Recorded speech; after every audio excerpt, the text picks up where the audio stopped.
အားလုံးပဲမင်္ဂလာပါခင်ဗျာကျွန်တော်တို့ဒီတစ်ပတ်တော့ဒီ icon ရဲ့ part 2ပေါ့နော် part 2အရင် part 1တော့က introduction ပေါ့နော်သူ icon ကဘာလဲဘယ်လိုလုပ်လို့ရလဲဆိုတာကျွန်တော် introduction နေနဲ့ပြခဲ့တယ်ဒီတစ်ပတ်မှာတော့ကျွန်တော်ပြောခဲ့သလို project တစ်ခုအစားဆုံးကျွန်တော်တို့ရေးကြည့်မယ်ပေါ့ဗျာရေးကြည့်မယ်ဆိုတော့တယောက်ကကျွန်တော် comment နဲ့မှမှတ်ထားပါတယ်ဒီ water treatment နဲ့ပတ်သက်တဲ့ဟာလေးကိုရေးပြပါပေါ့အဲ့တော့ကျွန်တော်တို့ခုကျွန်တော် water treatment process plant ကျွန်တော်တို့ water treatment လုပ်တဲ့ plant တစ်ခုကျွန်တော်စမ်းရေးကြည့်မယ်ပေါ့ဗျာအဲ့တော့ water treatment မှာသူကဒီ stage တွေ steps တွေအများကြီးရှိရပေါ့ဗျာဟိုမှာ dosing တွေ cleaning တွေဆောက်ထားပါကျွန်တော်တို့ဒီနောက်ဆုံးဒီရေသန်းထွက်တဲ့အထိသူက process တွေရှိရပေါ့နော်အဲ့တော့ process အမျိုးမျိုးရှိတဲ့အထဲမှာကျွန်တော်သူ့ကိုဘယ် process တွေဘယ် logic တွေကျွန်တော်ကမပြောတော့ဘာလို့ပြောနေလဲကြာသွားမှာဆိုတော့ကျွန်တော်ကသူ့တိတိကျကျကျွန်တော်လိုချင်တိုင်းကျွန်တော်ကဒီ logic တွေ process ပေါ့နော်အဓိက process ပေါ့ process ကိုကျွန်တော်ကဒါပြီးဒါတွေလိုချင်တယ်ဆိုပြီးတော့ကျွန်တော်တို့ရေးခိုင်းလို့ရတယ်ဒါပေမဲ့ဒီ video မှာပြဖို့အတွက်ကြတော့အဲ့ကောင်နေနဲ့ကြာနေမှာကျွန်တော်ကသူ့လောက်ခိုင်းလိုက်သူကလုပ်ပေးလိုက်ပြင်လိုက်ပေါ့နော်အဲ့တော့ကျွန်တော် general demonstration အနေနဲ့ကျွန်တော်ရေးကြည့်မယ်ပေါ့နော် okay အဲ့တော့ကျွန်တော်တို့ခုပထမဆုံး project တဲ့ကျွန်တော်တည်ဆောက်မယ်ကျွန်တော် water treatment လို့ပဲရေးလိုက်တော့ENT plant water treatment plant icon မှာ okay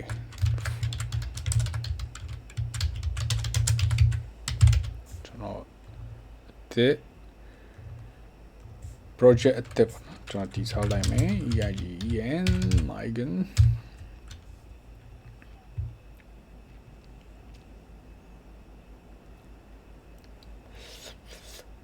okay ပြီးရင်ဒီထဲမှာကျွန်တော်တို့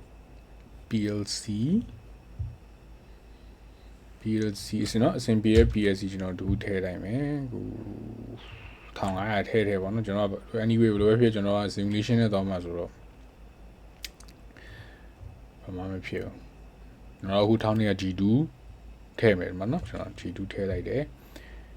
ပြီးရင်30တိုင်းကျွန်တော်တို့ဟိုဟာ security feature တွေကျွန်တော်ပိတ်လိုက်မယ်ပေါ့ဗျာ passport protect တွေပါတယ်ကျွန်တော်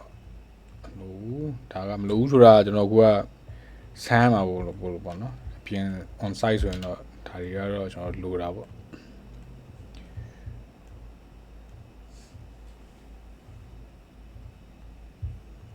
ခဲတော့ကျွန်တော် PLC တလုံးထည့်ထားတယ်ကျန်တာဘာမှမပါဘူး program တွေမရှိဘူး tag တွေမရှိဘူးဘာမှမရှိဘူး okay အဲ့တော့ icon မှာအသစ် new conversation ရေးထားတယ်ပြီးတော့ဒီထဲမှာကျွန်တော်အခုဖွင့်ထားတဲ့ DI ကိုကျွန်တော်ရွေးချယ်လိုက်မယ်ပေါ့နော်ရွေးချယ်လိုက်မယ်ပြီးလို့ရှိရင် okay အဲ့တော့သူရေးခိုင်းမယ်ပေါ့နော်အဲ့တော့ I want to build a water treatment process by PLC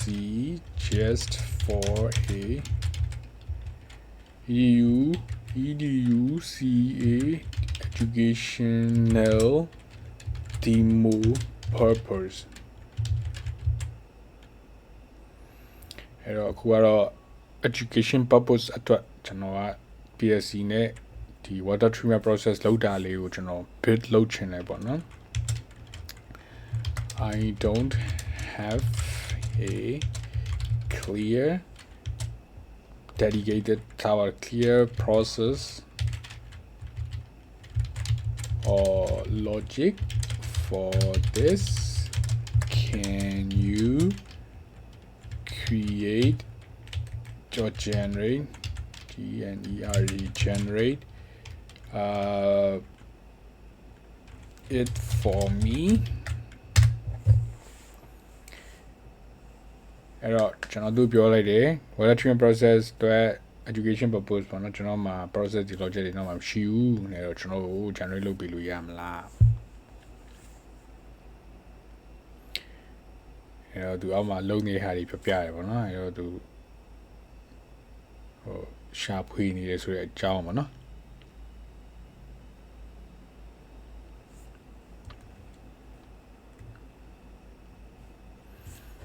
အဲ့တော့သူ design လုပ်မဲ့ဟာတွေသူကျွန်တော်မှာ stage 1 raw water tank ပြီးဒီမှာ coagulation tank chemical sedimentation tank အဲ့ဒါ tank တွေဘာတွေပါမလဲပေါ့ဗျာသူရှင်းနေတယ် okay ဒါသူ create လုပ်မဲ့ဟာတွေသူစဉ်းစားနေတဲ့ဟာတွေသူဒီမှာပြထားတယ်ပေါ့ဗျာ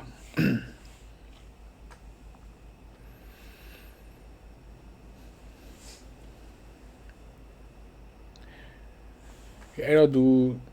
process လုပ်နေတဲ့အချိန်မှာပေါ့နော် process လုပ်နေတဲ့အချိန်တွေမှာကျွန်တော်ဒီဟာလေးကိုဆက်ပြီးရှင်းပြရရင်ဒီကောင်ကကျွန်တော်တို့ဒီကို pilot တို့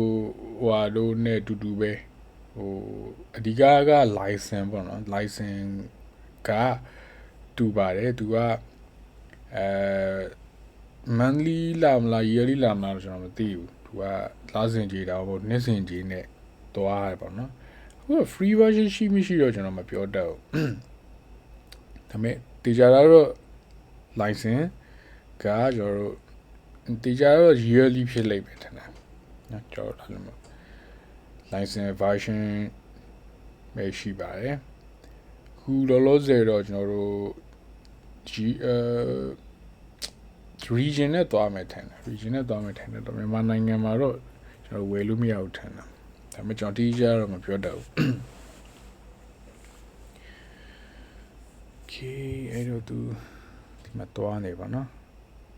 ဟော error တွေလက်တက်နေတော့ဒီမှာနော်ကျွန်တော် FP တခုတိဆောက်သွားတယ်အဲ့မှာ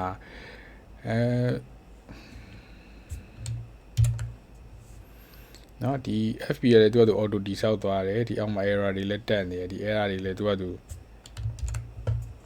သူကြည့်ပြီးသူကသူရှင်းပါပဲအဲကျွန်တော်ကဘာမှလုပ်ဆရာမကျွန်တော်ထိုင်ကြည့်ရုံပဲ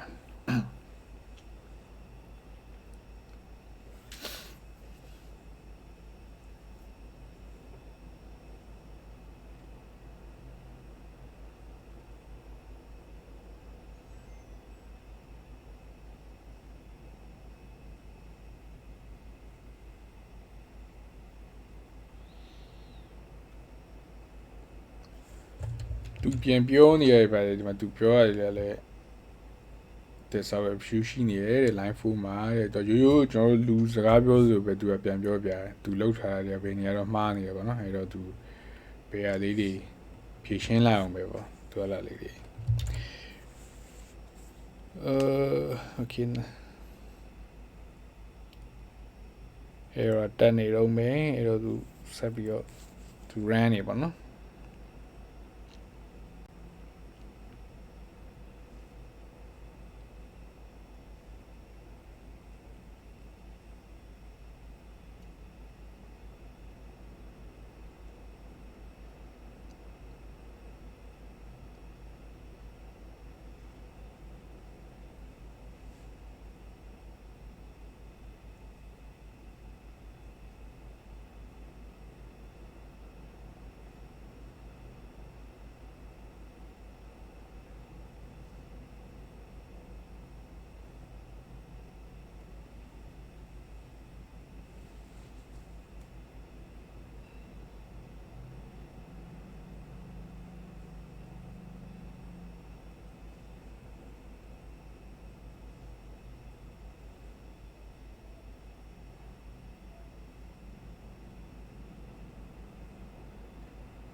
အနေတော့ကြာ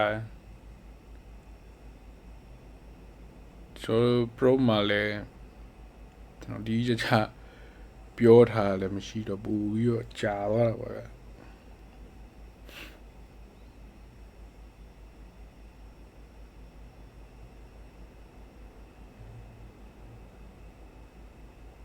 ကယ်လို့ဒါကျွန်တော်တို့ကဒီ prompt ရေးတဲ့အခါမှာပေါ့နော်အဲ့ဒါလေးကလည်းလိုတယ်အခုကျွန်တော်တို့ AI နေကျွန်တော်တို့ပြောကြတယ်ပေါ့နော် AI မှာအဓိကက result ကဘယ်ပေါ်မှာမူတည်သွားလဲဆိုတော့ကျွန်တော်တို့ဒီ prompt ရေးတာပေါ့နော်အဲ့တော့တိတိကျကျရှိရလားဟိုမရှိဘူးလားဒီတေးပေါ့နော်အဲ့တော့ရှင်းလင်းပြတ်သားကျွန်တော်တို့ကပြောနိုင်လေ result ကကောင်းလေပဲ okay အဲ့တော့သူဒီမှာပြောထားလေးကြည့်အောင်ပြီးသွားပြီပေါ့နော်အဲ့တော့ဒီမှာ water treatment အတွက်တဲ့သူပါပြီကျွန်တော်နည်းနည်းဒီချဲ့လိုက်နောက် complete water treatment အတွက်အဲ့ဒါသူတဲ့ဟိုလုတ်ပြီးသွားပြီတဲ့ UDT ကတော့ဒါသုံးထားတယ်ပေါ့ဗျာ user define tag ကတော့state တွေက60နဲ့0ကနေစမယ်ပေါ့နော် idle ဒါပါမယ်ပေါ့နော် filling calculation chemical treatment disinfection အဲ့ပါမယ်တဲ့ပြီးတော့ input တွေကတော့ဘာလဲဆိုတော့ဒါတွေဖြစ်ပါတယ်ပေါ့ဗျာ output တွေကတော့ဘာရှိလဲဆိုတော့ဒါတွေရှိတယ်တဲ့အဲ့တော့ feature နဲ့ automatic မဟုတ်ပါမယ်ဒါမှမဟုတ် manual ပါမယ် low height level alarm ပါမယ် water level နေမယ် water level low height alarm ပါမယ်တဲ့ပြီးလို့ရှိရင်this was solid foundation education and demo and you can now create games and make program and connect to it ဒါတွေအဲ့တော့သူကြည့်အောင်ဒီမှာ okay အဲ့တော့သူကဒီမှာFP ကိုသူကထည့်မပေးသေးဘူး OB ထဲမှာတော့ဘာမှမရှိဘူး FP တော့ကြည့်အောင် FP ထဲမှာတော့သူကအကုန်နော် create လုပ်ပြီးသွားတယ်တော့ program ရေးထားတယ်ပေါ့နော်အဲ့တော့ဒီ process run ဖို့အတွက်ဒီမှာ OB ထဲမှာသူကဘာမှမရှိသေးဘူးအဲ့တော့အဲ့ဒါကြောင့်သူက green instant db for the fp တဲ့ OB ထဲမှာခုန fp ကိုထည့်ပြီးတော့ db တစ်ခုနဲ့ create လုပ်ပါတဲ့သူက education နဲ့ demo ဖြစ်တဲ့အတွက်ဒါကိုပါတာဒါလုပ်ရှင်လုပ်လို့ရတယ်ပေါ့ဗျာသူပြောတဲ့သဘောကအဲ့တော့ HMI ရောထည့်ပါလားတဲ့ HMI လည်းကိုပါတော့ထည့်လို့ရတယ် visual လုပ်လို့ရတယ် input output slider တွင် okay အဲ့တော့ကျွန်တော်တို့ပဲလုပ်ခိုင်းမယ်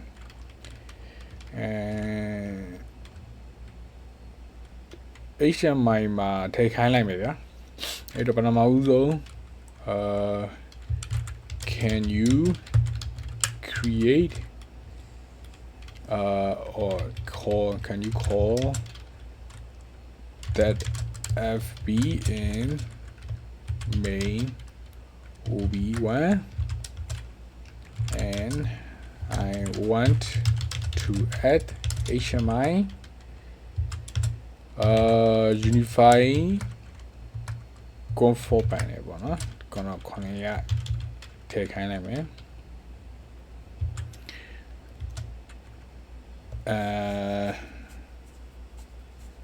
import simulator slider okay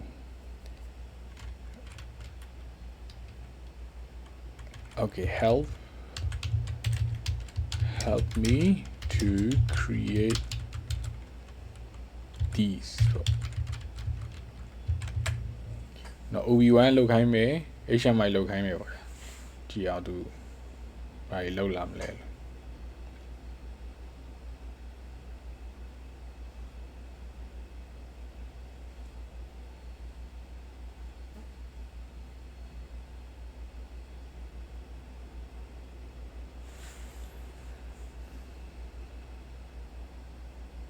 ခုလောဆယ်ကျွန်တော်ရဲ့ project ထဲမှာဘာ HMI မှမရှိဘူးကြည့်အောင်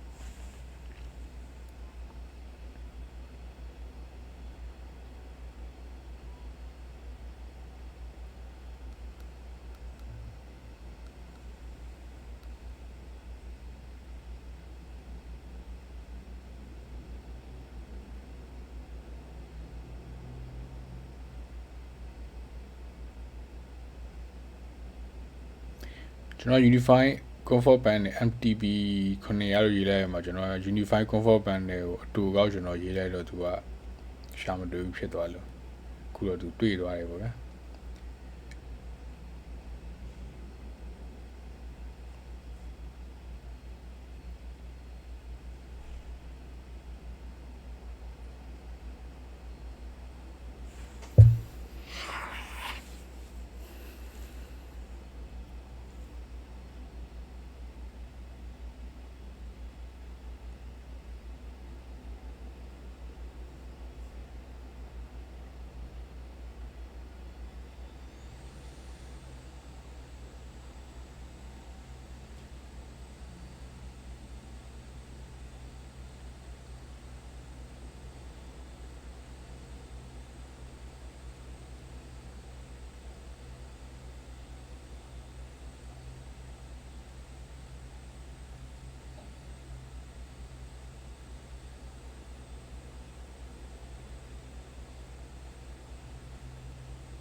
ခုဆိုလို့ရှိရင်ကျွန်တော်တို့ဒါ15မိနစ်ရှိပါ15မိနစ်တွင်မှာ PLC program တခုတော့ရေးပြီးသွားပြီဒါပေမဲ့ logic မှန်တာဒါကျွန်တော်တို့စစ်ဆေးရအောင်ပါဗျာ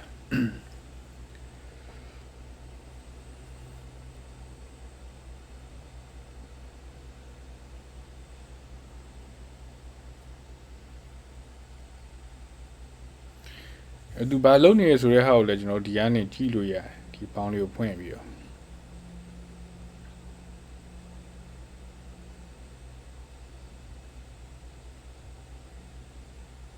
ဒါသူလုပ်နေတဲ့ဟာတွေအသေးစိတ်ကိုဒါကြတော့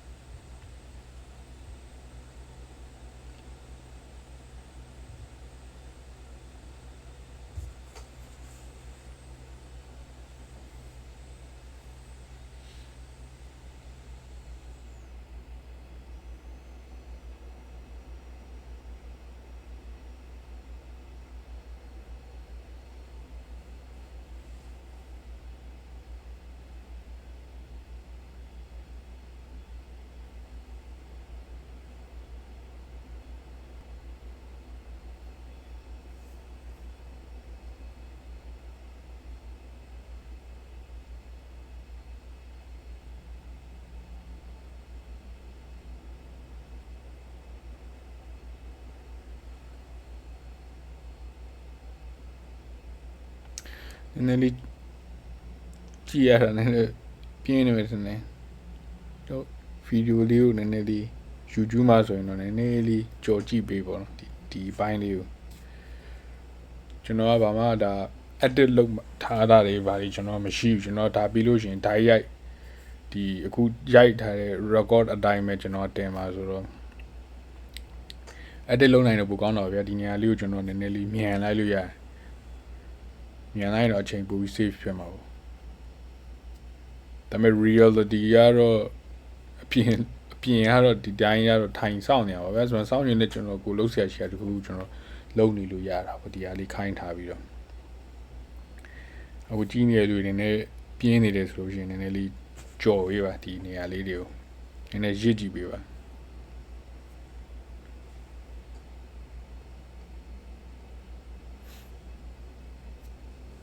HMID ဆိုရင်တော့ခုနနေရာတင်ပြီးပြီကျွန်တော်က OB1 ထဲမှာပဲ FV ကိုခေါ်ပြီးတော့ import output တွေ address တွေကျွန်တော်ထည့်ပြီးလို့ရှိရင်ကျွန်တော် logic ကိုစမ်းသပ်လို့ရပြီဒါပေမဲ့ကျွန်တော်က HMI ရောOB FV ခေါ်တာရောကျွန်တော်ကသူ့ကိုလောက်ခိုင်းလိုက်တာအဲကျွန်တော်နည်းနည်းလေးပူကြာသွားတယ်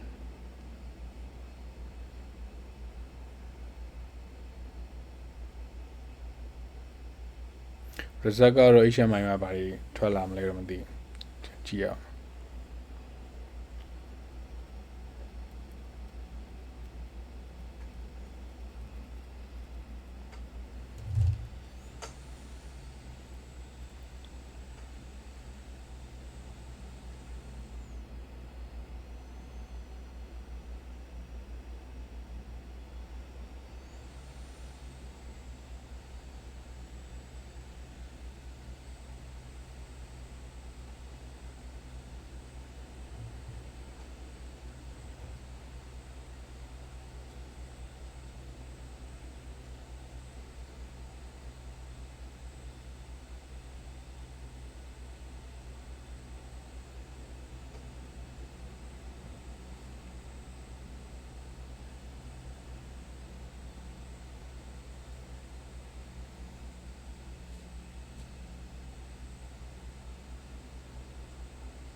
project ထဲမှာဝင်ကြည့်အောင်သူဘာတွေလုပ်နေလဲ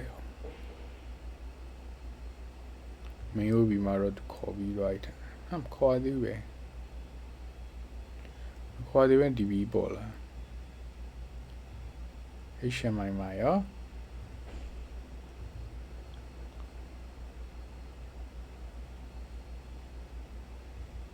အိုးဆိုပါဆောင်းရတဲ့တန်းပါဆိုrange နော်ဘယ်လိုထားလာမလဲတော့မသိဒီတိုင်းလေးတော့မဆိုပါ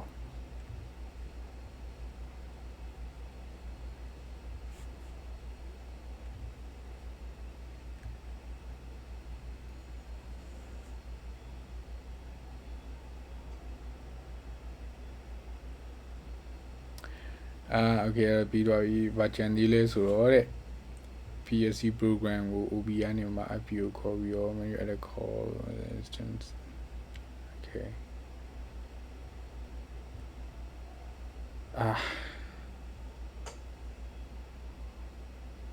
အဲ့တော့ကျွန်တော်ကိုယ့်ဘာသာကိုလုပ်ဖို့ပေါ့နော်သူကပြောတယ်အဲ့တော့ဘာချန်နေရလဲဆိုတော့ OB ထဲမှာ FP ခေါ်ဖို့ရယ်ပြီးတော့ HMI မှာလည်းသူကဆွဲပြီးသွားပြီဒါပေမဲ့ HMI မှာရဲ့ tag နဲ့ခုနကကျွန်တော်ခေါ်လိုက်တဲ့ PSD ရဲ့ tag နဲ့ဒါတွေလည်းတွဲပြီးဖို့ကြံသေးတယ်ပေါ့ဗျာသူကအဲ့လိုမျိုးပြောတာအဲ့တော့ကြည့်အောင်တော့ထားလိုက်တော့မယ်ဒါ manually ပေါ့အဲ့တိုင်းပဲကျွန်တော် like စစ်ကြည့်အောင်ဘာလို့လဲနည်းကြာသွားမှာဆိုလို့ဒီထဲမှာမခေါ်သေးဘူး okay မှန်တယ်အဲ့တော့ကျွန်တော်ခေါ်လိုက်မယ်ပေါ့ဗျာDB ကသူ create လုပ်ပြီးသား DB ပဲသုံးလိုက်မယ်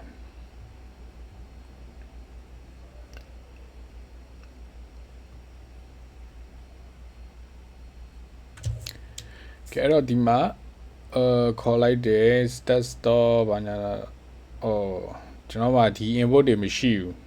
တော့ဘယ်လိုလုပ်ရမှာလဲ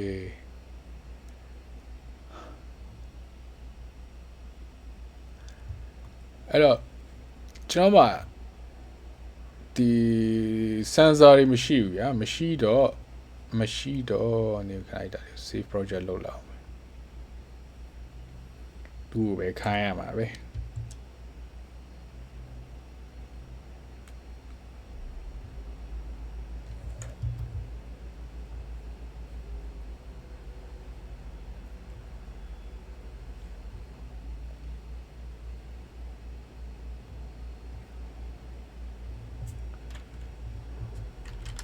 I already call FB in OB1 I don't have a real connection I will test the project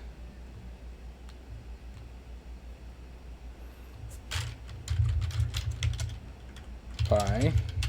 simulation so can you map the inputs and outputs addresses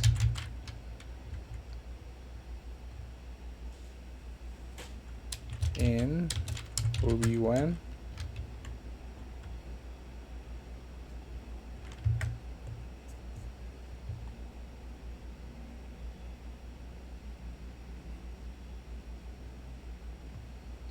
Thank you.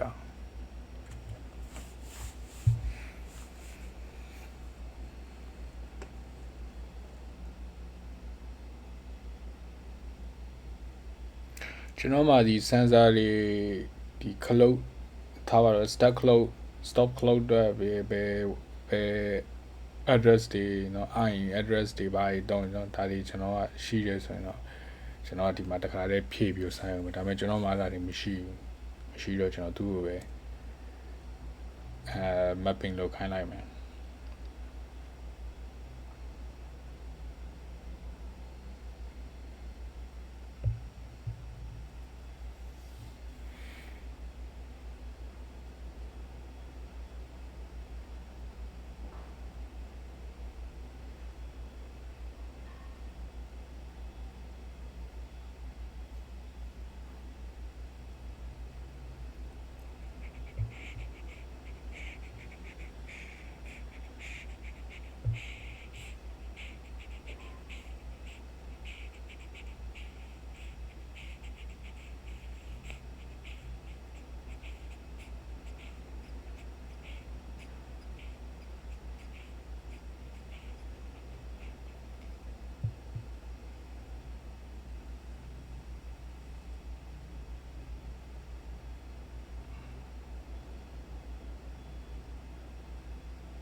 အဲ့တော့သူပြောသွားတာက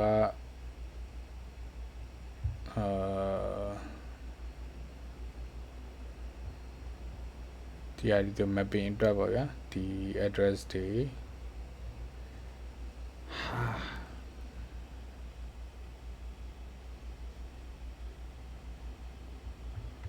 INUM ပြန်ပြောင်းရအောင်မယ်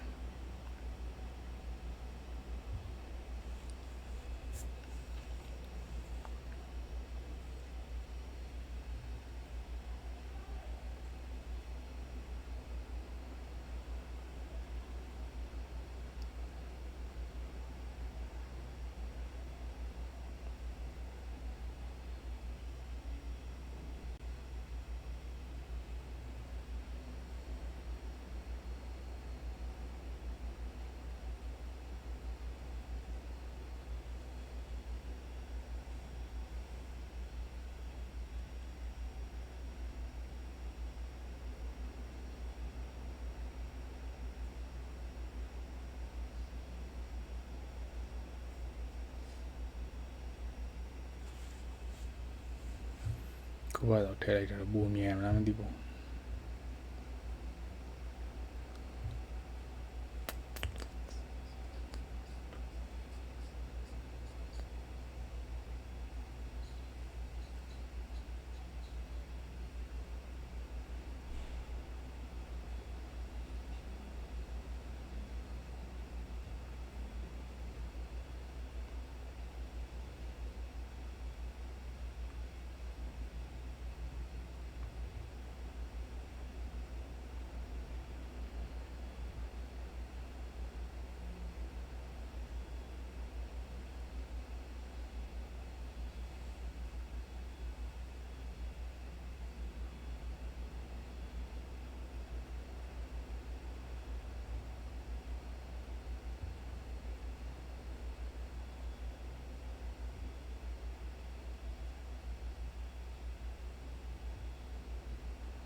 Permission to BSC tag. Okay.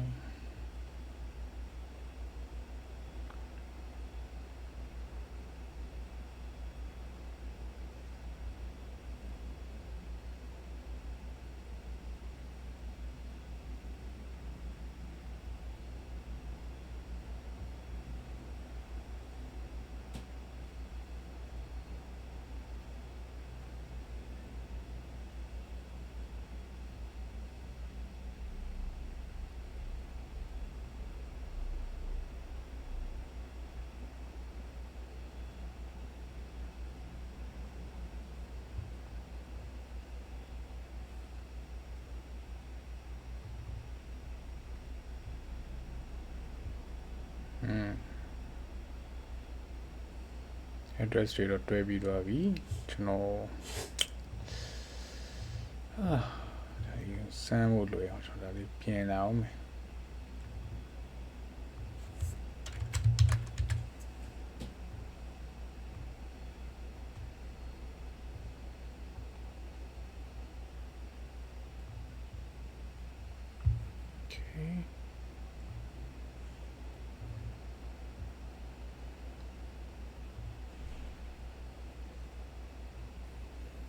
simulation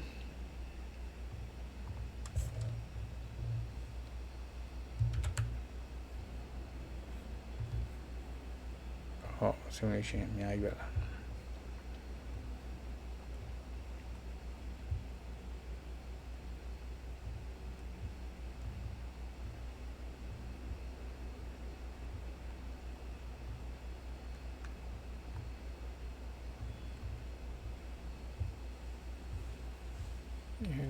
DB ဖွင့်ထားမယ်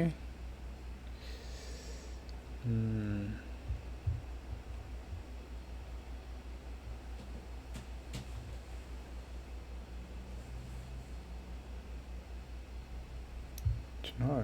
ခိုင်တော့သူ tag က raw water level ကို setting clean level raw water level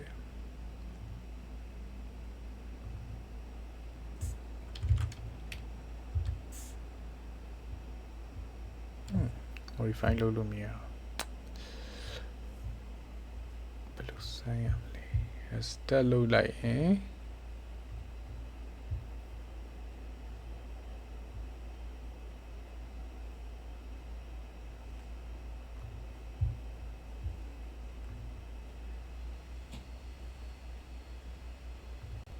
manual mode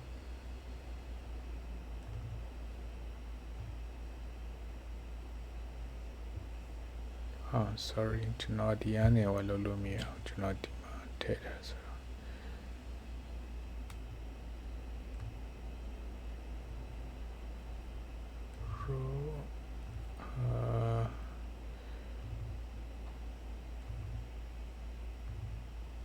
stop reset ပြောတဲ့မှာကျွန်တော်ဘာတွေဖြည့်ရမလဲ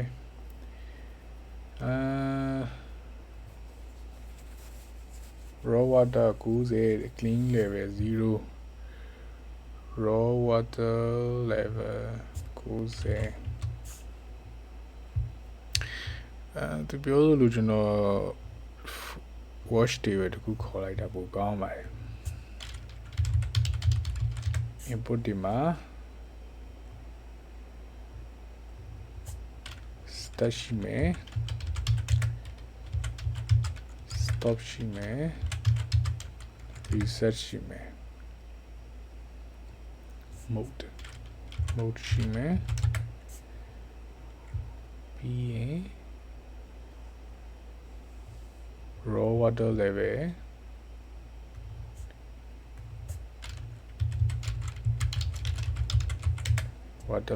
မှာ raw water level ပြီးရင်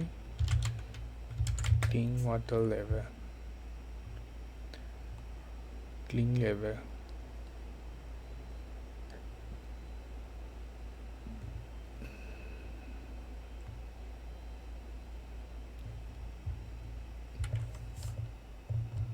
ကျွန်တော်အခုသူပြောတဲ့အတိုင်းကျွန်တော် wash table ထဲမှာကျွန်တော်ဒီလိုထည့်ထားတယ်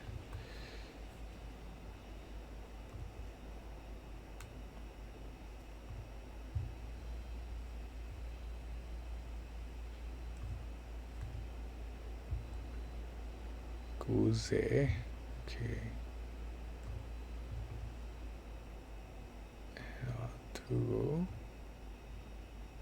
true ပေးလိုက်မယ်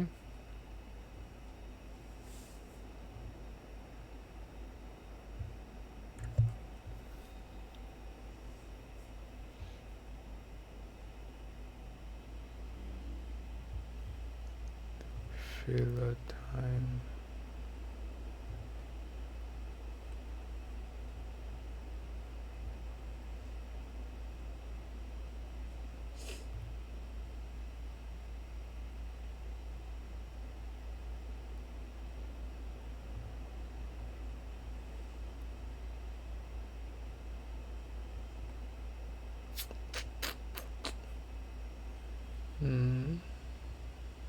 manual mode ဖွင့်လိုက်ပါဗျာ manual valve ဖွင့်ပေးရမယ် ဒါ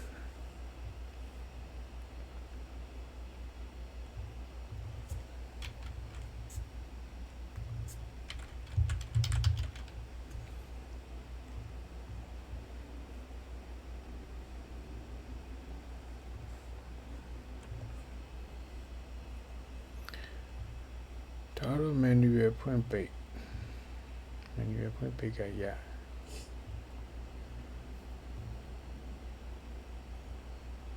auto mode ပြောင်းလိုက်ရင်တော့ပေါ်ပြတ်သွား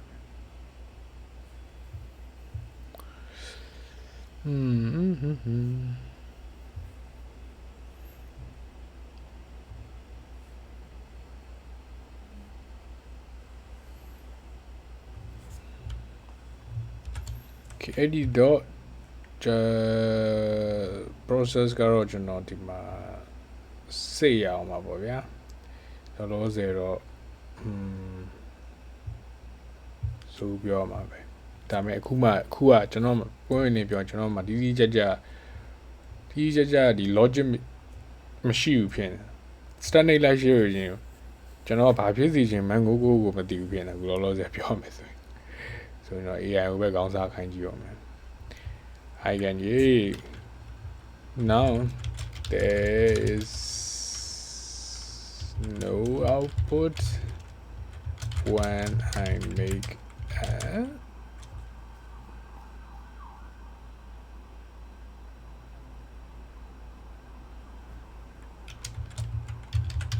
simulation the process is not changed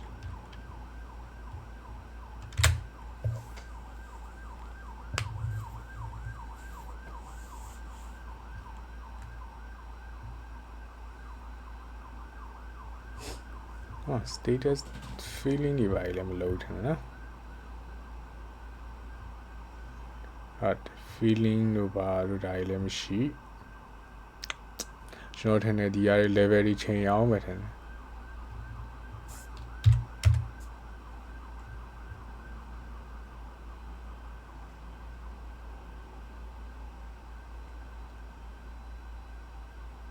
status တွေမရှိ current water level လည်းမရှိအဲ့လိုဖြစ်နေတယ်ကျွန်တော်သူ့ကိုစပြီးရေးခိုင်းတော့က value တွေကို simulation လုပ်မှာကျွန်တော်မှာ sensor တွေမရှိဘူးဆိုတော့ကျွန်တော်မပြောလိုက်ရအောင်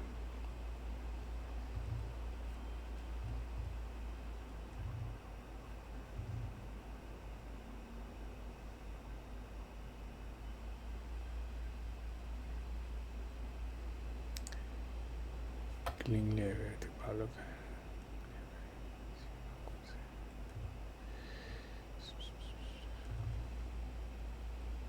ာခုတော့ feeling တော့စ feeling တော့စပဲဒါပေမဲ့ feel level 90ဆိုပါ feeling တော့စတယ်ဒါပေမဲ့ဒီမှာမန်ရီကဒီလိုလေးတွတ်သူ feel level သူတက်သွားမှာပါကျွန်တော်ကခဏန်းနေဒီလိုရှောက်ထည့်နေတော့စမ်းစာမရှိပဲထည့်နေတော့နည်းနည်း process ကတိုင်ပတ်အဲ့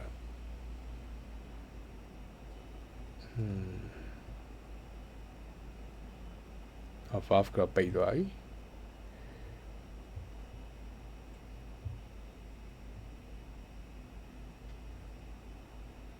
ဆိုတော့ logic အရာအတွက် feeling ဒီမှာစပြီဆိုတာနဲ့ဒီ feeling level တွေတို့ဒါတွေသူကအဲ့လိုဖြစ်နေရမှာပေါ့ကျွန်တော်ကခုကခဏန်းနေရှောက်ထဲသလိုဖြစ်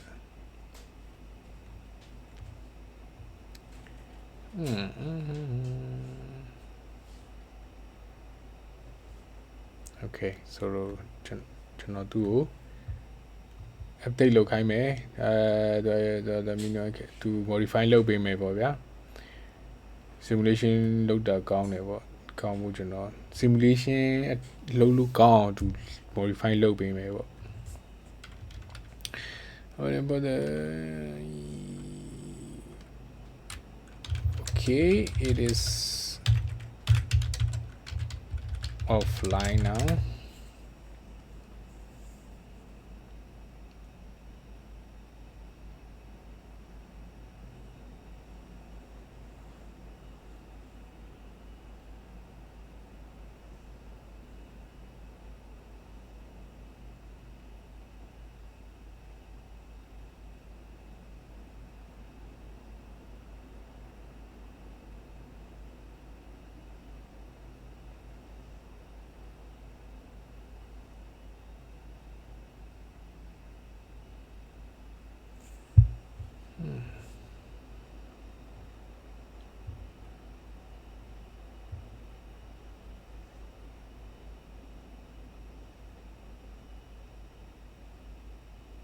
okay သူက step လေးတွေကျွန်တော်ရေးပေးထားတယ်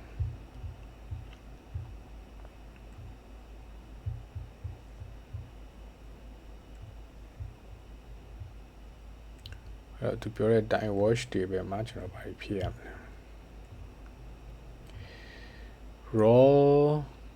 raw ကတိုင်းဖြည့်ရမယ် okay သူပြောတဲ့အတိုင်းပဲကျွန်တော်ဖြည့်လိုက်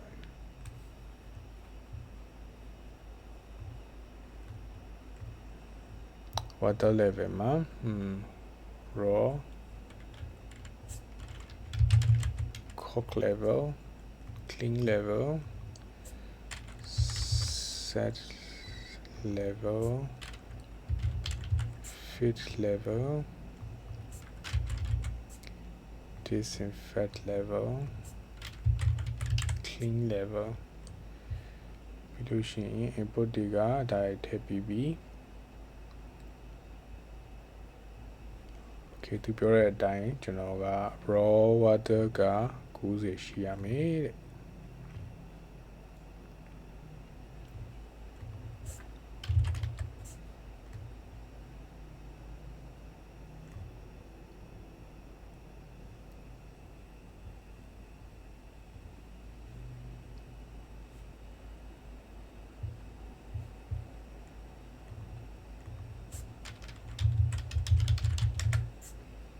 output တွေက valve 1 out status filling status treating status training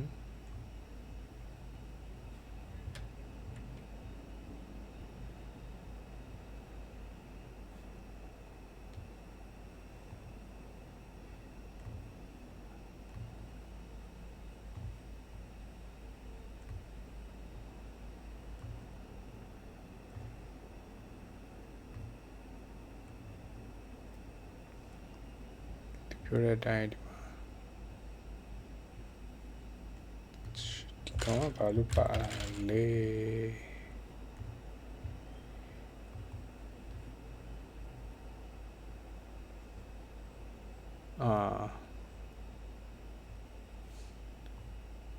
ပြန်စမယ်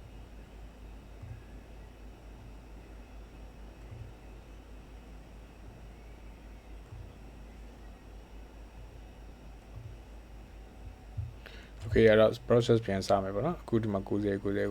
တော့ start process အဲ့တော့ valve 1ရေဖြည့်နေပါဗျာရေဖြည့်နေတယ်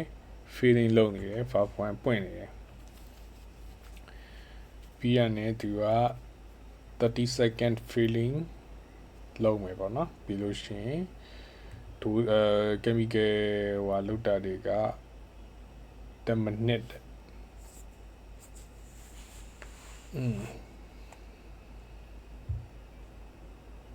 လောက်စောင့်ရမယ်တဲ့အဲ့တော့ပြောင်းသွား treating ရောက်သွား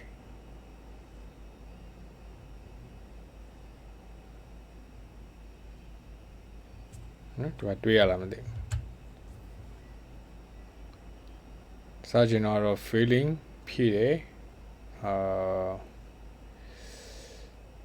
ဖြည့်ပြီးအခု treating ပြောင်းသွားပြီးတော့10 minute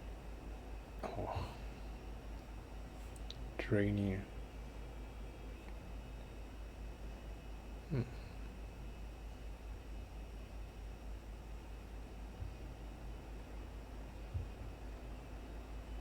clean level 85ထပ်နေရမယ် clean level clean level ကိုကျွန်တော်1လောက်ထားလိုက်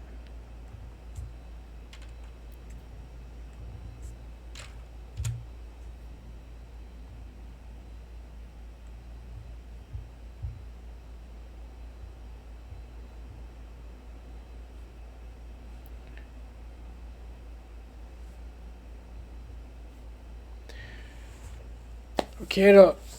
process တွေကတော့တွားနေရဆိုတော့မဆိုပါဘူးကျွန်တော်ဒီမှာအချိန်ကတော်တော်လေးရှူသွားပြီဆိုတော့ကျွန်တော်ဒီလောက်နဲ့ပဲရက်လိုက်လို့ရမယ်ထင်ပါတယ်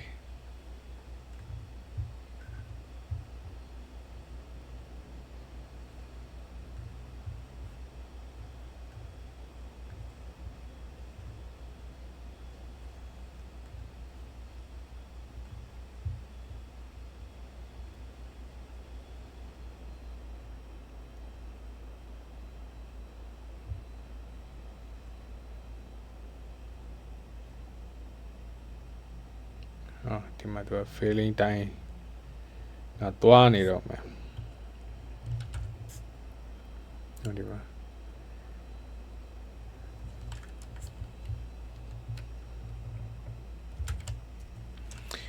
Okay အဲ့တော့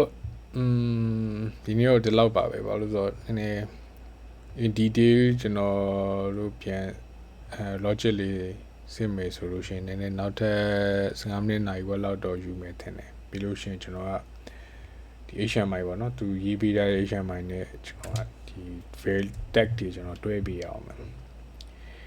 တက်တွဲပြီးရတယ်เนาะဒီမှာ value တွေ HMI မှာတွဲရမှာပေါ့ဗျာအဲ့တော့အခုတွေးလိုက်ရတဲ့အတိုင်းပဲဒီဟိုဟာတွေအကုန်လုံးကိုဒီ icon ကရေးပြီးသွားတယ်ပေါ့နော်ရေးပြီးသွားတာဖြစ်ပါတယ်ကျွန်တော်ဘာမှဒီ program ကိုပြင်ချင်းပြောင်းချင်းကျွန်တော်ဘာမှမလုပ်ပါဘူး manual ပေါ့နော်ကျွန်တော်ကိုယ့်ဘာသာပြောင်းလဲထားတာဆိုလို့ tag ကို address ကို i address ကိုကျွန်တော် m နဲ့ address change ထားတာပဲရှိပါတယ်เนาะအဲ့တော့ဒီ icon ကရေးပြီးတဲ့ code တွေအခုဒီ process ဒီဟိုဟာကိုလေးလာခြင်းနဲ့ဆိုလို့ရှိရင်လေးလာလို့ရအောင်သူလုပ်ပေးထားတဲ့ဒီ reset ဒီ project file เนาะ DI version 21နဲ့ရေးထားဖြစ်ပါတယ်အဲ့တော့ဒီ project ကိုကျွန်တော်ဒီဟိုဟာရဲ့video ရဲ့ဒီ description မှာကျွန်တော်link လေးနဲ့ကျွန်တော် drive share ထားပေးမယ်ပေါ့နော်အဲ့တော့ဒီ project ကို download လုပ်ပြီးတော့သူရဲ့ result ကဘယ်လိုထွက်သွားပေးရတယ်ဘယ်လိုလုပ်ပေးထားတာလဲဆိုတာကိုကိုယ်တိုင်ကိုကြည့်လို့ရအောင်ကျွန်တော် share ပေးပါမယ်ပေါ့နော်ပြီးတော့ကိုယ့်ဘာသာစိတ်ကြိုက်ဟိုပြင်မယ်ဆိုလည်းပြင်ကြည့်ပေါ့ဗျာ okay ပါအဲ့တော့ဒီနေ့တော့ဒီလောက်ပါပဲခင်ဗျအားလုံးသိချင်တာမေးချင်တာများရှိရင်လည်းမေးလို့ရပါတယ်ဗီဒီယိုလေးကတော့ဘယ်လိုပဲဖဲနဲ့နည်းနည်းလေးကြာသွားတယ်ပေါ့ဗျာတော့ဒီ AI ရဲ့ process ကပြီးတော့ကျွန်တော်ကအခုဒီအခုထည့်ထားတဲ့ TI ကကျွန်တော်ကဒီ virtual machine ထဲမှာကျွန်တော်ထည့်ထားတော့ဒီ virtual machine ထဲမှာသုံးနေတဲ့ internet ရဲ့ speed ကတော်တော်လေးနည်းတယ်အဲ့တော့ဒီ AI နဲ့လုပ်တဲ့အခါမှာသူက process ကပို့ပြီးတော့ကြာသွားတယ်ပေါ့ဗျာအဲ့ဒီအတွက်လည်းကျွန်တော်နားလည်ပေးပါ okay ပါအားလုံးကျေးဇူးတင်ပါတယ်ခင်ဗျ